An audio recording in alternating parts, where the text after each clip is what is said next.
Richard, here we go. One of the best times of the year if you're a basketball fan. Roll Tide. Roll Tide. Well, it's good to see both teams in the NCAA tournament and solidly in the NCAA tournament as Alabama will be a 4 seed on the men's side and a 6 seed on the women's side.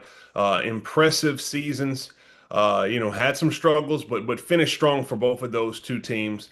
Alabama women getting some wins in the SEC tournament. Maybe that'll be some momentum moving into the NCAAs. Well, as we start to look at what's coming up for Alabama later on this week, we'll start with the men's basketball team. And of course, the news that we got on Monday that Aiden Holloway is in some legal trouble, will be suspended, will not be appearing for the Crimson Tide coming up as the university continues its investigation. What does the loss of Holloway mean for this basketball team in March? Well, I think it's a lot. When you talk about his ability of what he can bring on the court with his shooting, one of the better shooters in the Southeastern Conference, and he can space the court out. But from a team standpoint, if you're Nate Oates and the rest of the squad, unfortunately, you're going to miss him if he's not going to be able to be a part of the team. But it's next man up mentality. And it's a team that does have depth at the guard position. Latrell Wrightsville is an outstanding shooter. LeBaron Fallon will have to take on a little bit more responsibility. Jalil Bethia has been a player who has shown a little bit of spark as far as his energy is concerned. Amari Allen will have to take his game to another level as we've been able to see this season. So they definitely are equipped to continue to play at a high level, but it's definitely a blow that's going to be significant for them moving forward. It really will be. And of course, for LeBaron Philon, can this sometimes help a scorer when he kind of knows he has to take a lot of shots for his team moving forward? I mean, how do you see that play out of the guard position when, again, you have a hit to your depth like this? Well, in many ways, it helps a lot of players. It's not only Philon, but he knows that he has to be more productive. And if you have a challenge that you don't have a backcourt mate that's been dependable all season long with averaging almost 17 points a game, but it gives players a little bit of a freedom of mind that now I have to be relied on. If you're a player that's got limited minutes and you know you're checking into the game, in order for the game to be won, then you understand that you have to deliver. It's going to be not as much of a short leash because the team is going to have to depend on you to play two-way basketball on both ends of the court and be productive. So, in many ways, being down a player, it creates a little bit of internal motivation for the player standpoint to step up big for the team. Crimson Tide, last time we saw them on Friday against Ole Miss, ran into the hottest team at the SEC tournament, especially early in the week. What were some of your takeaways from that ball game we saw on Friday? Well, listen, I mean, Alabama did a really good job to win two games, well, pardon, they did a good job to be in position to get the double bye on the men's side. But Ole Miss, as you touched on, winning two of those games in the fashion in which they did, holding Texas and Georgia to around 35% shooting, it was a tough matchup for Alabama. They dictated tempo. They held them to under 80 points, and Alabama was not able to get it going as far as the push is concerned to win the game in the final moments.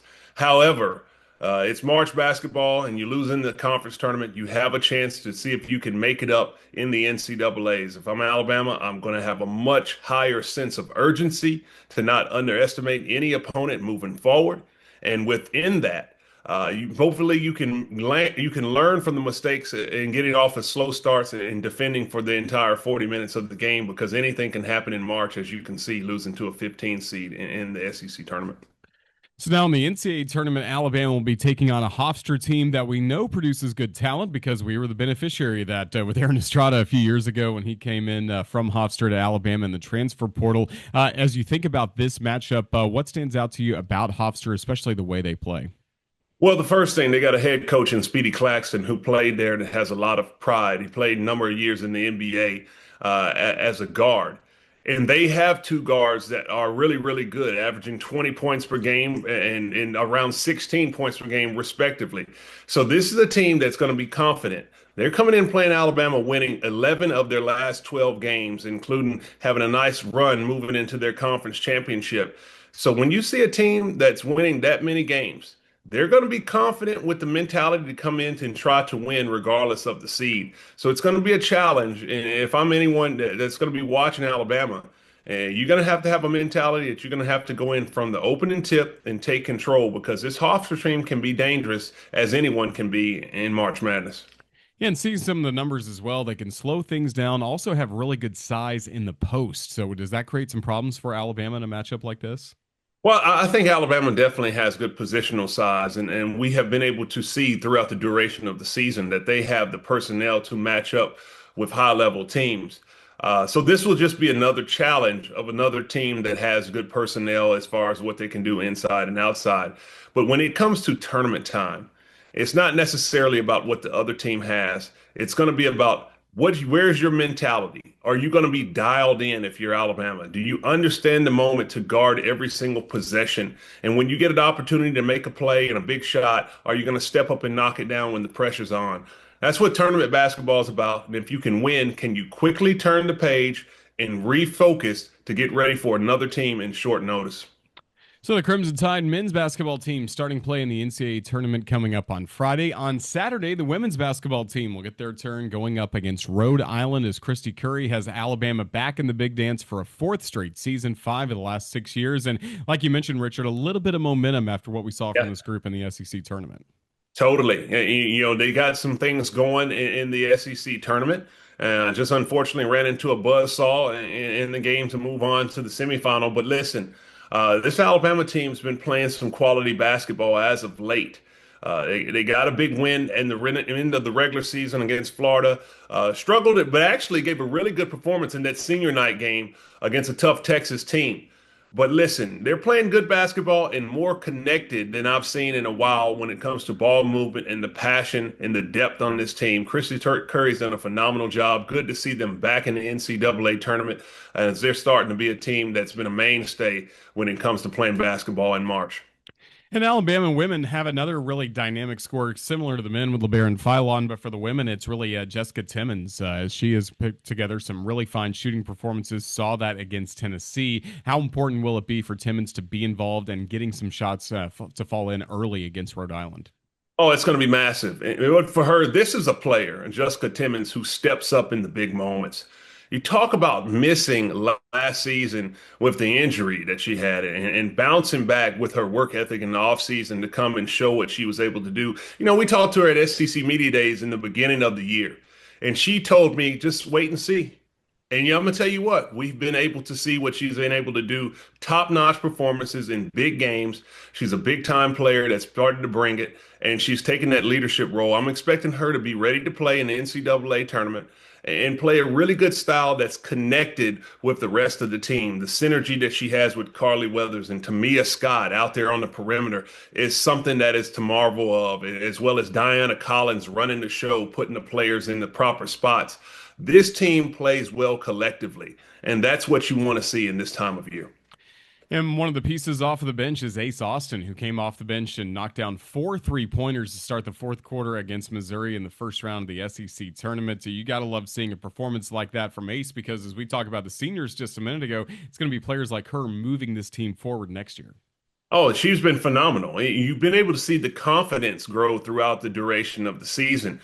And as you touched on, in that SEC tournament, she stepped up and knocked down some big time shots when the team needed her most. But it's not only what she's able to do offensively when it comes to her ball handling to help with facilitate against pressure defense and being ready to shoot the ball when it comes to you. But defensively, she can be pesky. She gets her nose in there. She slides her feet tremendously well. She even tries to rotate over and put her body on the line and make plays. And that's what you want to see from freshmen moving towards the end of the season. Where is the maturation process going? Because you want to see a kid moving into a different role in their sophomore season. And I think that she's primed and ready to do so. But she's got a lot of high level basketball left in this season. We'll see if she can do it in the NCAA tournament.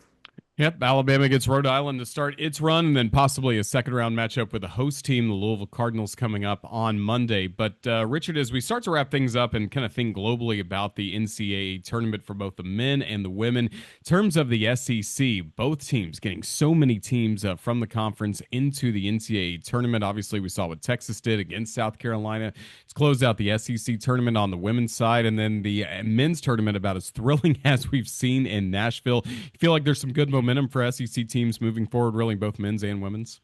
Yeah, I do, and particularly on the women's side. I mean, when you have the top teams in the country in South Carolina and Texas who are still playing really good ball, Texas jumping out on South Carolina in that SEC final and just, showing them what they were made of. It looks hopeful that the SEC can get some big teams into the Final Four and maybe potentially win a national championship. On the men's side, Arkansas really stepped up. It was a thrill to be in Bridgestone Arena to see all of the pageantry and all of these teams compete and battle it out. Several teams I felt like got a little bit snubbed when it comes to their seeding is concerned. But nonetheless, I think when you look at the top teams, Florida, Arkansas, Alabama, Tennessee, if they can get some things going and get the momentum after getting the first win, then you can see them moving forward and making deep runs in the NCAA tournament. That's what we hope for. We especially hope for deep runs for men's and women's basketball this season for you to come back to Crimson Drive, driven by NASCAR, maybe next week to talk about Sweet 16, Elite Eight matchups. Richard, we thank you for the time you've given us today. Safe travels coming up. We know you're calling some NIT basketball for ESPN. Just, really appreciate your time as always and look forward to hopefully catching up with you again as these runs continue. But until then, roll tide. Thanks. Roll Tide. Thanks for having me.